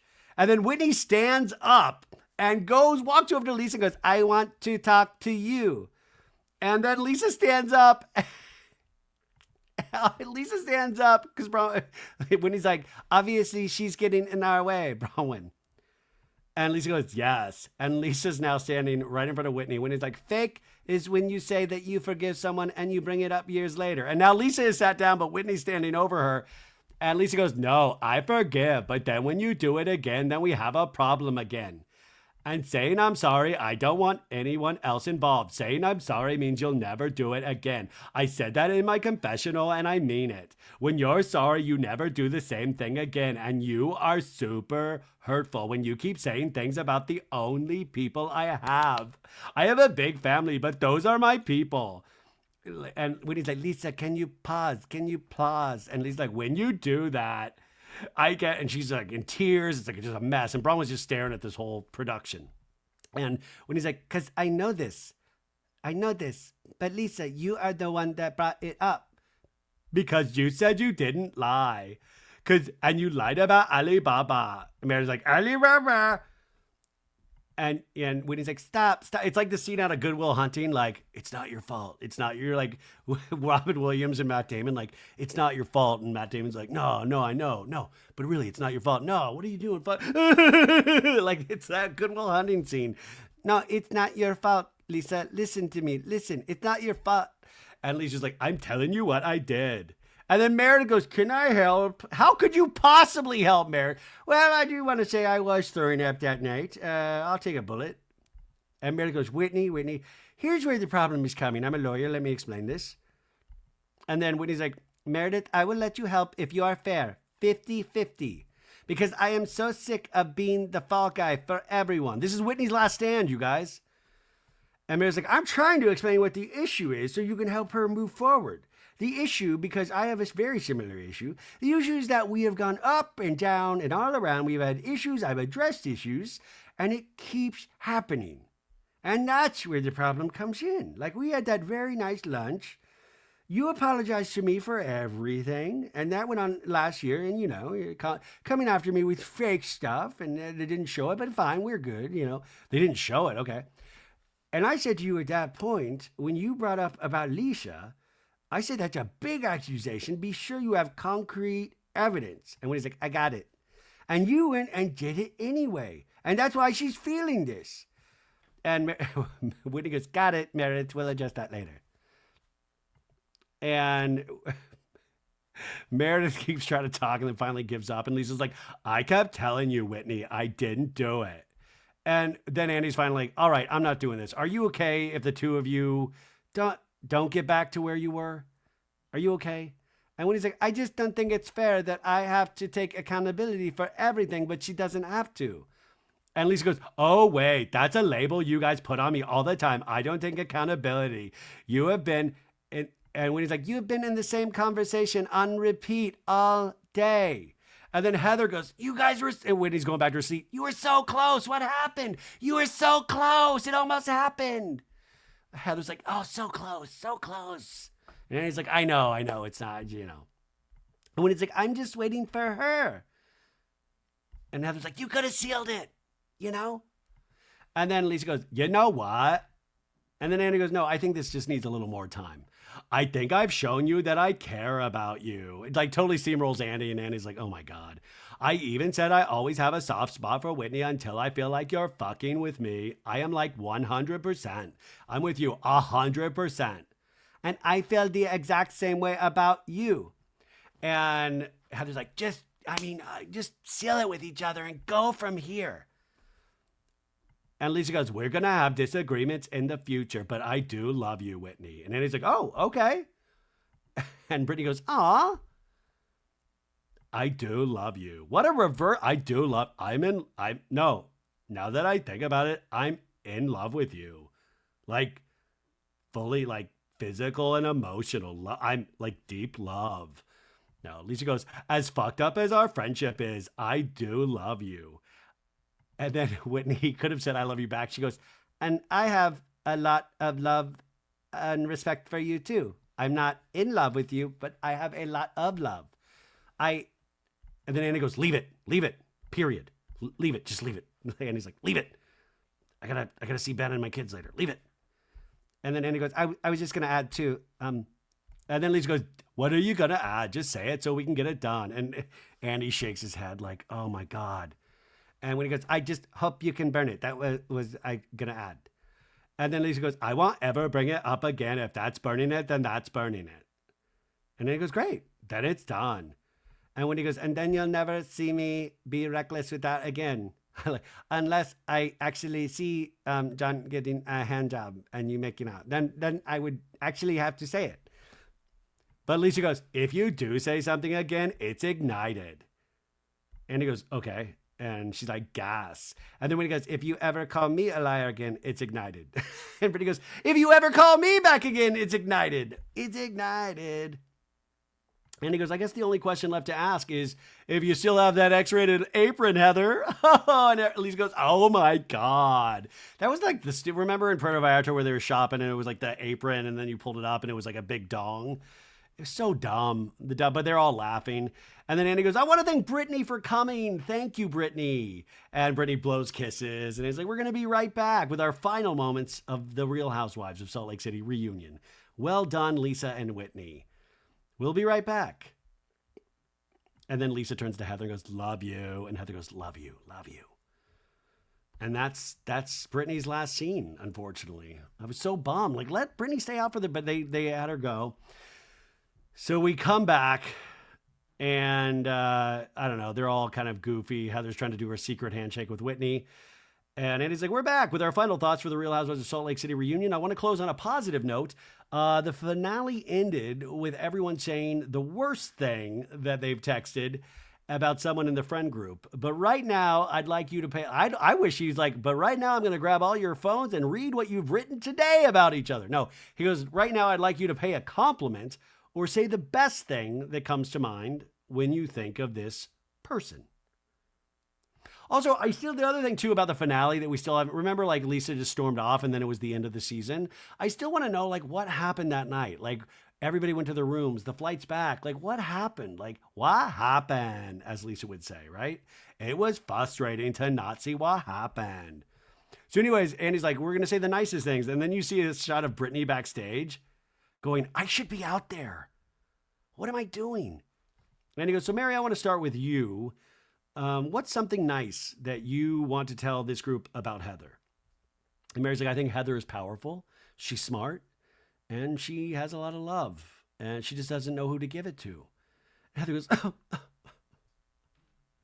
So love me back, girl. And Heather's like, I love you back. Okay. Listen, Mary's been mostly right this season. She can not get it right a couple of times. And Eddie's like, Lisa, can you say something positive about Whitney? Whitney works really hard. I think she's a great mom. I care a lot about Whitney. I feel like when she's committed to being a friend, she's a great one. And I wish her all the best in all of her businesses, like Alibaba. And when he goes, thank you, you're welcome. Meredith, can you say something nice about Angie and Sean? And Angie's like, oh no, uh-oh. And Mary goes, yeah, well, I think you look very pretty tonight, for starters. That's an easy one. I think you're good, a great mother. I think you really love your family. I think that you're very driven and hardworking and successful. I haven't seen it, but based on the relationship you formed with Mary, I think you obviously can be a very good friend. Shady. Well, I haven't seen it, but obviously, what I've seen, you seem like you can be a good friend. And Andrew just takes it. Thank you, thank you. And then it's like, Andy, what something positive you can say about Meredith? And she's like, I think she's a really lovely mother and she's beautiful. And I actually secretly like her when she's not. And Meredith goes, ha ha ha ha. She goes, I don't, I secretly like her. And Mary goes, this one holds grudges. And Angie goes, Mary, I'm working on it. I'm working on it. Thank you, Mary. Also, I would love if Meredith jumped in. Oh, you know what? I actually forgot one about Angie. You said Sean as well. I just want to say, I think Sean probably is the best in the circle jerks. Like, for real. Like, I bet he stands out of all the in the mean streets of Salt Lake City. And he goes, Bronwyn, tell us something nice about Heather. This is where they should have ended it. Bronwyn goes, I've always said I've wanted to be friends with you. I've always said I thought you were witty, and I envy the relationships you have with the other women. I even, when we were arguing, said many times in confessionals, I don't like arguing with anybody more than I like arguing with you. I think you're very intelligent. I think you keep me on my toes. I'm incredibly proud of the way you parent your daughters, and I think you're doing a beautiful job leading yourself and them, to the future that you want for yourself and them. And Heather's like, that's really, really kind and sweet. And I know that you understand being a single mom is not easy. Thank you. Yeah. And then he's like, Heather, do you want to return the favor to Bronwyn? Yeah, absolutely. I think that Bronwyn has been through a lot of trauma that I totally understand and recognize. And it's really hard for the world to understand the lens of shame and the oppression that exists when you don't meet the mold and you're kind of shunned by the community, and it's real and it affects your identity. It affects the way you live. And I think you've been remarkable, and I think Gwen is remarkable, and I think Alan, your husband, is a wonderful asset. I'm kidding. Todd. Yeah. And I think you're a fabulous contribution to the group, and I look forward to figuring each other out. I appreciate that. Thank you. Yeah, you better look forward to it. This is the future right here. And then Andy's like, Whitney, return the favor to Lisa Barlow. Well, she already knows this, but she has the best hair because of Keristas Thermatique. So shiny. And amazing. What's funny are the things that drive me the most crazy about her. I actually love too. You're neat. You're like your perfectionism. You go the distance. And Lisa's giggling like, ha ha ha ha. And when you are showing up as a friend, you can be a really good friend. And you have been a really good friend to me. So I hope we can get back to that. And then Mary turns to Andy and goes, you do me, Andy. And Andy's like, I was going to have Meredith do you, but you want me to do you? And Mary goes, I want you to do me. And he goes, all right, I'm going to do you, Mary M. Cosby. You showed us your heart this year. And Mary goes, thank you. You really did. You showed us what an incredible mother you are. Thank you, Andy. You showed us how open you are and understanding and compassionate and meeting someone where they are and guiding them towards the light. And Mary's like, Andy, that's so good. And she's tearing up. I like their relationship. And Andy goes, and I also think you are funny as hell without even trying. And Mary goes, I think we should have played this game in Puerto Vallarta. Heather goes, I played the wrong game. Meredith goes, Heather, it's all your fault. I'm going to blame my Audrey Hepburn bangs on Heather as well. Anyways, and Mary goes, can I say something about you, Andy? And he's like, sure. I think that you are a star, Mary says. I think that you are intelligent, you're smart, you're incredible, you're a beautiful father, you're inspirational. I love how you support me. And I feel your support when I felt like the whole world was against me. You called me and reached out to me, and you have something that no one ever has. I've never met anyone like Andy Cohen. And Andy's tearing up. He's like, wow, thank you so much. I would have added too of like, and you don't have a small dong like Jared Osmond, right? No, that was really nice actually. And I agree with Mary. I am truly in love with Andy. I mean, I think this man is very special. And a lot of people disagree with me, and I don't understand why. He's built something really, I don't know, anyways. And he says, we're going to class this joint up. Final toast with some Miller High Life, because that's the Milwaukee beer. And when he's like, so regal. And Mary's like, as long as it's ice cold, right? So they bring these out. And Mary's like, are we supposed to drink it all? Because they have these huge mugs. And he's like, no, we're just going to cheers, right? And Mary's like, do you have a straw? And then Andy's like, do you want to lead us to a final toast, Heather? Oh, God. I don't know. To the most powerful, influential, incredible, terrifying women who have changed my life and who have supported me and forced me to change mine. Give the toast to Mary. I don't know. Anyways, cheers. That was our cheers. Poor Brittany backstage. Meredith goes, cheers, even you, Angie. And Angie's like, cheers, Meredith. So we ended like positive. Brittany's like, where's my beer? What about me? So it's like, congrats on a great season, ladies. One of the things to realize was a Salt Lake City, what a blockbuster season. I am Andy Cohen. Good night, everybody. Good night. Cheers. And then we see Brittany backstage literally saying, I want some nice stuff said about me. It's not fair. And they're all saying Bezos and Oprah out there. Perfect ending to a perfect season. I'm very sad that it's over, but the good news is we have Summer House starting next Wednesday. So we've got I saw the premiere. It's excellent. I can't wait to make fun of these goofballs and make fun of myself in the process. Thank you for being here. If you're listening to this on the audio podcast, make sure you give us a 5-star review on Apple Podcasts and Spotify. And if you're watching on YouTube, there's an audio podcast as well. But I don't know what you do on YouTube. Do you subscribe and you do the thumbs up? I still don't know how YouTube works. But thank you to Maritza Lopez for putting up all these videos and doing all the hard work over there. Thank you to Sandra, who I work with. And thank you to you guys. We got through another season. Very sad it's over, but I'm just happy that it existed in the first place.